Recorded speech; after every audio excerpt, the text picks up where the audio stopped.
ওমর যখন পুষ্পা ভাও ভিডিওটা শেষ পর্যন্ত দেখুন। হঠাৎ করে পুষ্পা বাবু সিন্ডিকেটের মিটিং ডাকলো কে? রাজুদার পরে তো দিন দিন ট্রেনিং থেকে বাইরে হয়ে যাইতেছে, কিছুদিন পর তো আমাকে সিন্ডিকেট বন্ধ হয়ে দেবো। এই নিয়ে সিন্ডিকেটের প্রত্যেকটা মেম্বার অনেক চিন্তিত, তাই আজকে মিটিং ডাকা হয়েছে। কিন্তু মিটিং এ তো সাজানো গোছানো কেন? আর পুষ্পা বাবু ঘুমাই কে? ঘুমাইবো না। আগে পুষ্পা বাবু তো স্যান্ডেল, এখন পরে জুতা নাইকি ডিওর। এই দান্ডা থেকে পুষ্পা অনেক টাকা কামাইছে, এইটা আমি শিওর।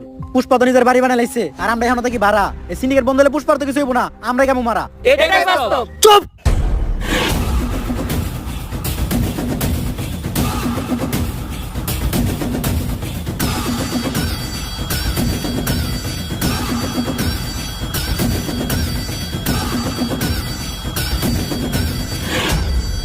একদম চুপ।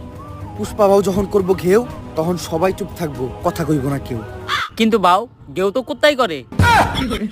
তুইও চুপ।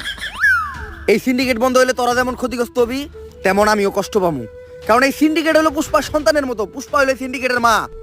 বাউ ডেলিভারি কি সিজারে হয়েছিল না নরমালি? খালি জুতাটা দিয়ে তোর গালে বাড়ি মারতে পারতাছি না, কারণ তোর গালের থেকে আমার জুতার দাম বেশি।